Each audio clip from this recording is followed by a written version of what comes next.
Hey guys, this is Peter and welcome back to my channel. और आज मैं आप लोग के साथ दोबारा से शेयर करने जा रहा हूँ सीक्रेट एवेंजर्स का इशू नंबर 5। तो इससे पहले मैं आपके साथ इसके 4 इश्यूज को शेयर कर चुका हूँ, जिसके अंदर हमने एक जबरदस्त किस्म का स्टोरी आर्क देखा था, जिसमें हमारी कहानी बेसिकली सरपेंट क्राउन के आसपास घूम रही होती है कि किस तरीके से मार्स के ऊपर सरपेंट क्राउन के जरिए कोई अजीबोगरीब बीइंग को जगाने की कोशिश की जा रही होती है। लेकिन हमें यहाँ पे जो जबरदस्त तरह की बात पता चलती है उसके एंड में वो ये होती है कि वहाँ पे जो ऑर्गेनाइजेशन के सारे काम करवा रही थी वो एक तरह की शेडो काउंसिल थी, और उस शेडो काउंसिल का जो लीडर हमें नजर आ रहा था वो कोई और नहीं बल्कि निक फ्यूरी थे।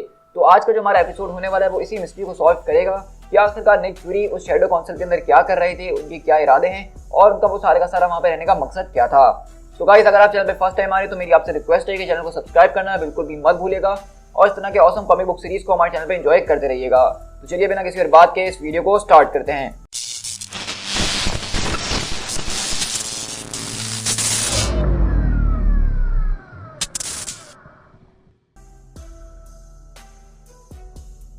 तो हम लोग यहाँ से 5 साल पहले शिफ्ट होते हैं, जहाँ पे हम देखते हैं कि बेसिकली निक फ्यूरी यहाँ पे घूम रहे होते हैं और कहते हैं कि मैं उनको देख सकता हूँ, मैं उनको महसूस कर सकता हूँ कि वो लोग मेरे पीछे हैं।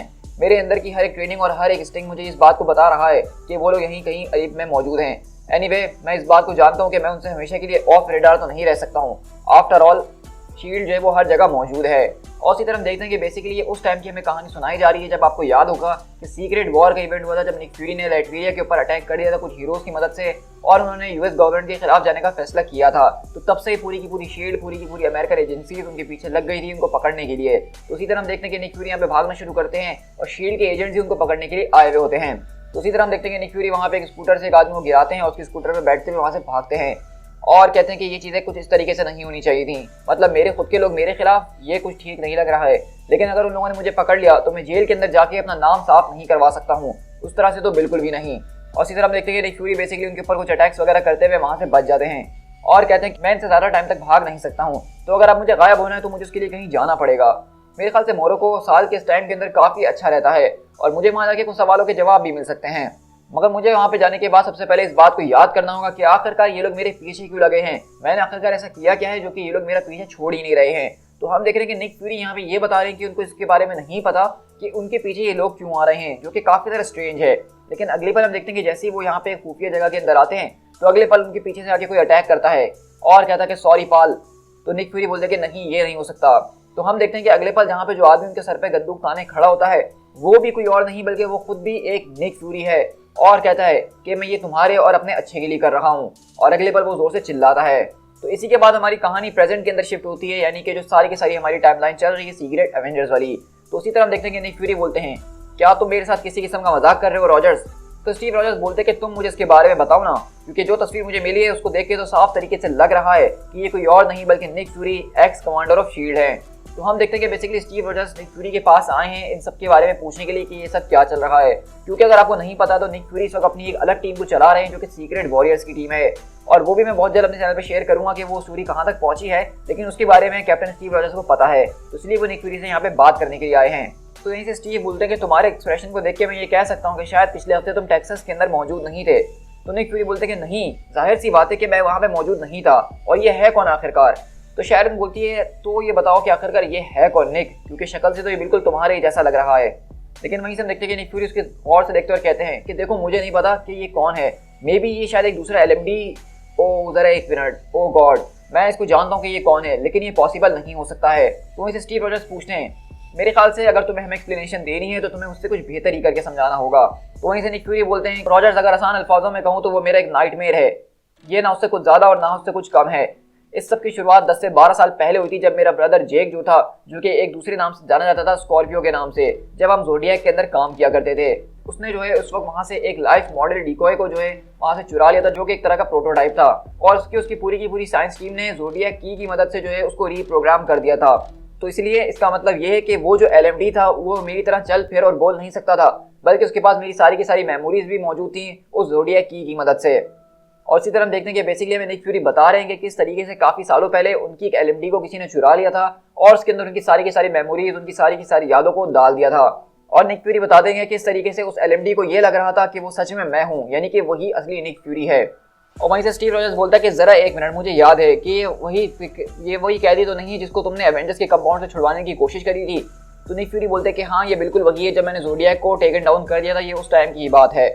तो वहीं से स्टीव रॉजर्स बोलते हैं कि मुझे तो ऐसा लग रहा था कि शील्ड वालों ने उसको डीकमीशन कर दिया था।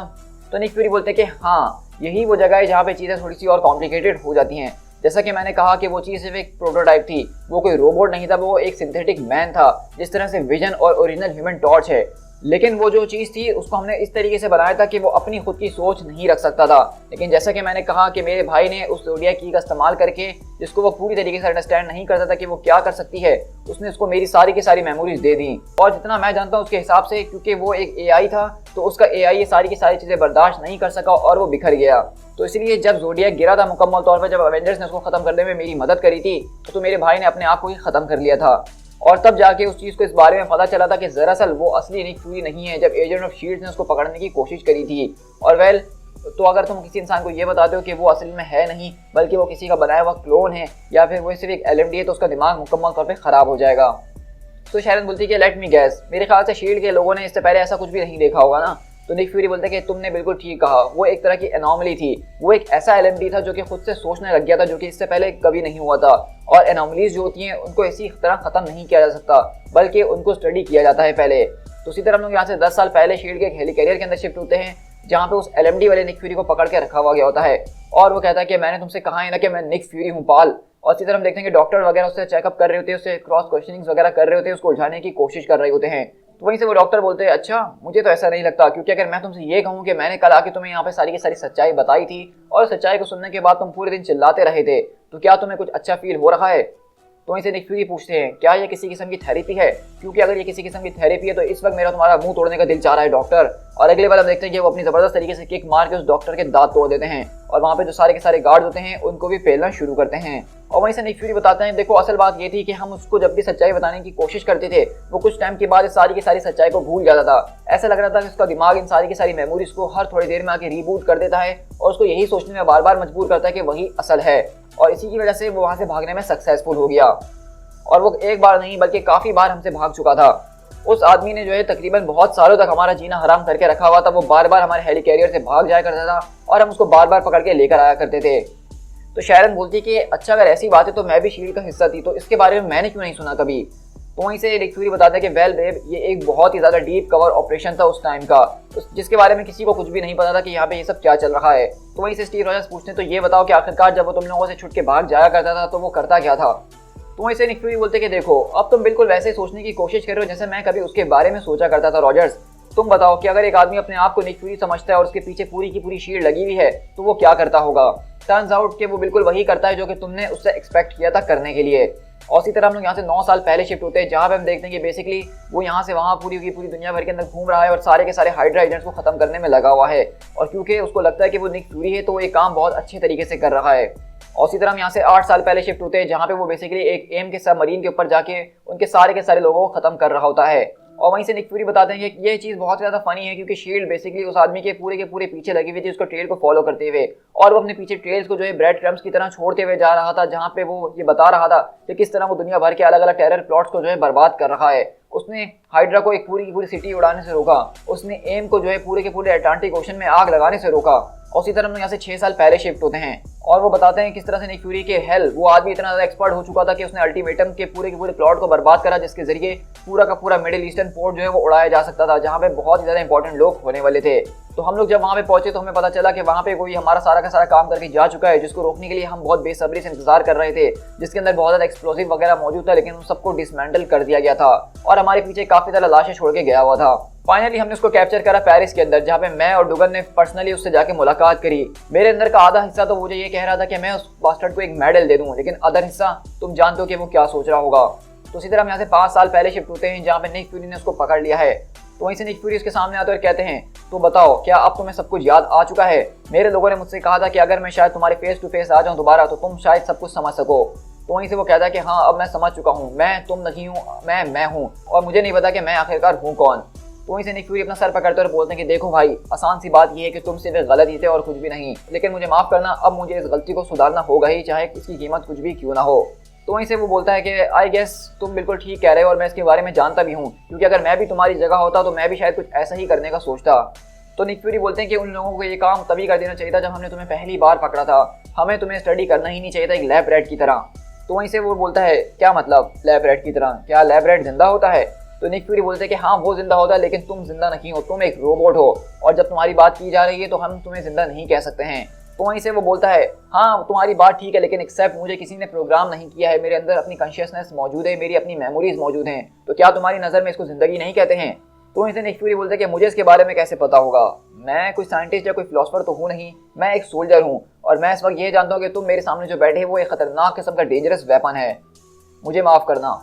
तो इसी तरह वो LMD बोलता है कि हाँ मुझे भी माफ़ करना, और निक फ्यूरी बताते हैं कि बस हमारी कहानी वहाँ पे ख़त्म होती है, हमने उसको डीएक्टिवेटेड कर दिया था जब हम दोबारा हेलिकैरियर के ऊपर गए थे, और हमने उसको कुछ दिनों के बाद इंसिंटीग्रेट भी कर दिया था ताकि उसका कोई नामो निशान अब रह भी ना सके। तो शैरन बोलती है कि तुमने उसको ख़त्म कर दिया था या तुम्हें ऐसा लगता है कि तुमने ख़त्म किया था? तो निक फ्यूरी बोलते हैं कि हाँ तुमने ठीक कहा, मुझे ऐसा लगता है कि मैंने उसको ख़त्म कर दिया था, मैंने उसकी पूरी की पूरी क्रिमिनेशन को पर्सनली देखा था, मतलब क्लियरली कुछ ना कुछ तो वहाँ पे ज़रूर हुआ है, क्योंकि मैंने उसको अपने हाथों से ही चलाया था, क्योंकि ये वही आदमी है, ये वही होना ही चाहिए। तो स्टीव रॉजर्स बोलते हैं कि चलो ये बात तो साफ हो गई कि कौन है और कौन नहीं, लेकिन इस यूनिफॉर्म के बारे में जो ये पहना हुआ है तुम कुछ जानते हो? तो निक फ्यूरी बोलते हैं कि इससे पहले मैंने ऐसा कुछ भी नहीं देखा। तो वहीं से स्टीव रॉजर्स बोलते हैं कि ग्रेट, तुमने नहीं देखा तो फिर और किसने देखा होगा? तो निक फ्यूरी बोलते हैं कि क्या मतलब, अब तुम मुझ पर गुस्सा होने की कोशिश कर रहे हो, मैंने इस चीज़ को नहीं बनाया है। तो स्टीव रॉजर्स बोलते हैं कि हाँ तुमने इसको नहीं बनाया, लेकिन तुमने उसको वो बनाने में ज़रूर मदद करी जो वो आज बन चुका है, तुमने ही उसकी मौत के ऑर्डर दिए थे। तो निक फ्यूरी बोलते हैं कि वो एक फ्रिगन LMD था स्टीव, उसके अंदर कोई फीलिंग नहीं, वो कोई इंसान नहीं था। तो वहीं से स्टीव रॉजर्स बोलते हैं कि तुम इस वक्त उस आदमी से ये सारी की सारी बातें कर रहे हो जिसकी ज़िंदगी में दो उसके बहुत ही करीबी दोस्त जो हैं वो सिंथेटिक लाइफ फॉर्म से बने हुए हैं फ्यूरी।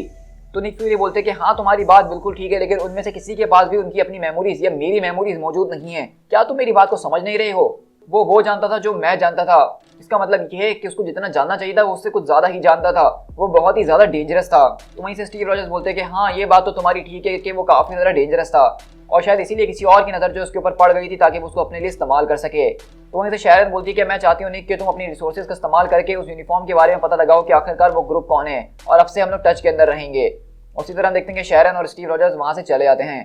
तो उसी के बाद हम लोग यहाँ से बेसिकली 5 साल पहले शील्ड के हेलिकैरियर के अंदर शिफ्ट होते हैं, जहाँ पे हम देखते हैं कि वही शैडो काउंसिल वाले जो लोग होते हैं वो शील्ड के हेलिकैरियर के अंदर घुस चुके हैं और इन्फ्लेरेट कर रहे होते हैं, और हम देखते हैं कि बेसिकली वो लोग वहाँ पे पहुँच जाते हैं जहाँ पे LMD को रखा गया था, और वहाँ पे आदमी आके बोलता है कि ओके अब वक्त आ चुका है तुम्हारी जागने का। तो अगले पल निक फ्यूरी उठते हैं वहाँ पर और कहते हैं कि ये सब हो क्या रहा है यहाँ पे, तुम हो कौन आखिरकार? तो वहीं से वो आदमी बोलता है कि मैं तुम्हें जीने का एक दूसरा मौका दे रहा हूँ और एक नई जिंदगी दे रहा हूँ। तो वहीं से वो निक फ्यूरी बोलते हैं कि नहीं, मैं ये सब चीज़ें आजमा के पहले भी देख चुका हूँ, वो लोग मुझे बार बार हर्ट करते रहते हैं, वो लोग हर वक्त मेरा पीछा करते रहते हैं। तो वहीं से वो शैडो काउंसिल का आदमी बोलता है कि अब घबराने की कोई ज़रूरत नहीं है, क्योंकि अब हमारा एक आदमी जो है वो तुम्हारी जगह ले लेगा। तो वहीं से निक फ्यूरी बोलते हैं क्या मतलब, तुम अपने एक आदमी को कुर्बान करने के लिए तैयार हो ताकि तुम मुझे अपने साथ ले सको? ये कुछ ठीक नहीं लग रहा है मुझे। तो वहीं से शैडो काउंसिल का वो आदमी बोलता है कि वो दूसरे लोग जो है वो तुम्हारी तरह नहीं है, वो जिंदा नहीं है। तो वहीं से निक फ्यूरी बोलते हैं कि जरा एक मिनट, मैं तुम्हें पहचान गया हूँ, तुम तो उस वॉर से हो ना। तो वो आदमी बोलता है कि चलो अच्छी बात है कि तुमने मुझे पहचान लिया, मतलब सारा का सारा रिस्क जो मैंने लिया वो वर्थ इट निकला, मेरे ख्याल से अब हमें यहाँ से निकलना चाहिए। तो वहीं से निक फ्यूरी बोलते हैं कि तुम्हें यहाँ पे भेजा किसने है, आखिरकार तुम लोगों को मुझसे चाहिए क्या? तो वहीं से वो आदमी बोलता है कि मेरे लोग ये चाहते हैं कि तुम दुनिया बचाने में हमारी मदद करो, और वो तुम्हें एक रियल लाइफ देना चाहते हैं, और सबकी शुरुआत तुम्हारे अपने नाम से होगी। तो वो बोलता है कि मेरा नाम? तो वहीं से वो बोलता है कि श्योर क्यों नहीं, तुम्हें भी एक नाम मिलना चाहिए, तो मैक्स नाम तुम्हें कैसा लगता है? और इसी के बाद हम देखते हैं कि बेसिकली वहाँ से जो शैडो काउंसिल के लोग थे उन्होंने इस वाले निक फ्यूरी को जो कि LMD है रेस्क्यू कर लिया था। और इसी के बाद हम दोबारा प्रेजेंट के अंदर शिफ्ट होते हैं शैडो काउंसिल के हेडक्वार्टर के अंदर, जहाँ पे हम देखते हैं कि यही निक फ्यूरी सारे के सारे सीक्रेट एवेंजर्स के ऊपर नजर रख रहे हैं, उनकी फाइल्स को चेक कर रहे हैं, और वहाँ से आवाज़ आती है क्या ये सब कुछ है मैक्स जिसकी तुम्हें तलाश थी? तो हम देख रहे हैं कि बेसिकली ये आदमी का नाम अब से मैक्स है, तो अब हम इसको अब से जो है कॉमिक्स के अंदर मैक्स के नाम से ही बुलाएंगे, तो आप समझ जाइएगा कि मैं निक फ्यूरी के LMD की बात कर रहा हूँ। और वो कहता है कि हाँ मेरे ख्याल से हमें वो सब कुछ मिल चुका है, लेकिन अभी तक मैं इस बारे में श्योर नहीं हूँ मुकम्मल तरीके से कि इन सारे के सारे लोगों में से स्टीव रॉजर्स ने किन किन लोगों को फील्ड में इस्तेमाल करने के लिए चुना है, और ये भी नहीं जानता कि उनका प्राइमरी ऑब्जेक्टिव क्या है इस टीम को बनाने के लिए, क्योंकि उसने अभी तक इस पूरी की पूरी ग्रुप को जो है बहुत ही ज़्यादा लोगों की नज़रों से छुपा के रखा हुआ है, जो कि मेरी नज़र में एक बिल्कुल भी अच्छा साइन नहीं है। तो वहीं से हम देखते हैं कि जो उनका लीडर होता है वो बोलता है कि तुमने ठीक कहा, ये तो कोई अच्छा साइन बिल्कुल भी नहीं है। तो वहीं से मैक्स बोलता है कि एनीवे मैंने इस बात को फिगर आउट कर ही लिया था कि अगर कोई इस तरह की सिचुएशन को हैंडल कर सकता है तो वो सिर्फ तुम हो सकते हो, जॉन स्टील। और हम देखते हैं कि बेसिकली जो मिस्टीरियस आदमी जिसने वहाँ पे मैक्स को जो है छुड़वाया था वो दरअसल कोई और नहीं बल्कि जॉन स्टील है, और जॉन स्टील को आप समझ सकते हैं कि वो भी एक तरह का निक फ्यूरी की टाइम का ही आदमी है जिसके अंदर एक तरह का सुपर सोल्जर सीरम मौजूद है। और वहीं से वो बोलता है क्या तुम्हें मेरी एडवाइस की ज़रूरत है? मुझे तो ऐसा नहीं लगता है। तो वहीं से मैक्स बोलता है कि वेल इसके बारे में तुम मुझसे बेहतर तरीके से जानते हो कि बोर्ड को क्या चीज़ चाहिए और क्या नहीं, मैं तो सिर्फ एक सोल्जर हूँ। तो तो वहीं से जॉन स्टील बोलता है कि तुम ऑलरेडी इसके बारे में जानते हो कि तुम्हें क्या करना है मैक्स, ये चीज़ तुम्हारे डीएनए के अंदर मौजूद है, इसीलिए तो मैंने तुम्हें बचाया था, क्योंकि शैडो काउंसिल का जो काम है वो बहुत ही ज़्यादा इंपॉर्टेंट है। ये जो सीक्रेट एवेंजर्स स्टीव रॉजर्स ने अपनी इस पूरी की पूरी टीम के अंदर रखे हैं, हमें उनके ऊपर गहरी नज़र रखनी होगी और अगर हमें ज़रूरत पड़ी तो हमें इनका काम तमाम भी करना होगा। तो उसी तरह हम देख रहे हैं कि बेसिकली शैडो काउंसिल की नज़र जो है अब वो पूरे के पूरे सीक्रेट एवेंजर्स और स्टीव रॉजर्स की टीम पे पड़ चुकी है और उनका प्लान जो है वो कुछ ज़्यादा ही बड़ा लग रहा है। दी एंड। सो गाइज यहाँ पे हमारा बेसिकली आज का वन शॉट कॉमिक खत्म होता है, जो कि हमारा सीक्रेट एवेंजर्स का इशू नंबर 5 था। और अभी के लिए हम अपनी सीक्रेट एवेंजर्स की सीरीज को यहीं पे रोक देंगे, क्योंकि अब अपनी हम टाइमलाइन को फॉलो करते हुए दूसरे कॉमिक बुक्स के ऊपर नजर डालेंगे जो कि इससे भी ज़्यादा इंटरेस्टिंग होने वाले हैं, जिसमें हमारे पास एक्स-मैन के कॉमिक्स आएंगे और दूसरे कैरेक्टर के कॉमिक्स के ऊपर हम नजर डालेंगे। तो आप मुझे बताइएगा कि आपको आज का ये वन शॉट कैसा लगा। इस पूरे के पूरे वन शॉट के जरिए हमारी वो मिस्ट्री तो सॉल्व हो गई कि दरअसल निक फ्यूरी शैडो काउंसिल के अंदर क्या कर रहे थे। तो हमें पता चला कि वो दरअसल निक फ्यूरी का एक एलएमडी है जो कि बिल्कुल निक फ्यूरी की तरह ही सोचता है, उनकी ही सारी मेमोरीज उसके पास मौजूद हैं और उसको एक नया नाम दे दिया गया है जो कि मैक्स का होने वाला है। अब ये सारी की सारी स्टोरी हमारे आगे के स्टोरी आर्क्स में कंटिन्यू होगी, जहाँ पे हम इसकी और ज़्यादा मिस्ट्रीज के अंदर जाने की कोशिश करेंगे। सो गाइस, अगर आपको ये वीडियो पसंद आई है तो उसको लाइक करना बिल्कुल भी मत भूलिएगा और अपने दोस्तों के साथ शेयर जरूर कीजिएगा। साथ ही साथ अगर आप चैनल पर फर्स्ट टाइम आए और अपने इस तरह का कंटेंट देखना चाहते हैं मेरे चैनल के ऊपर, तो चैनल को सब्सक्राइब करना बिल्कुल भी मत भूलिएगा। So guys, this is P Tiger, मिलते हैं अपने किसी और वीडियो के साथ। Till then, thank you so much.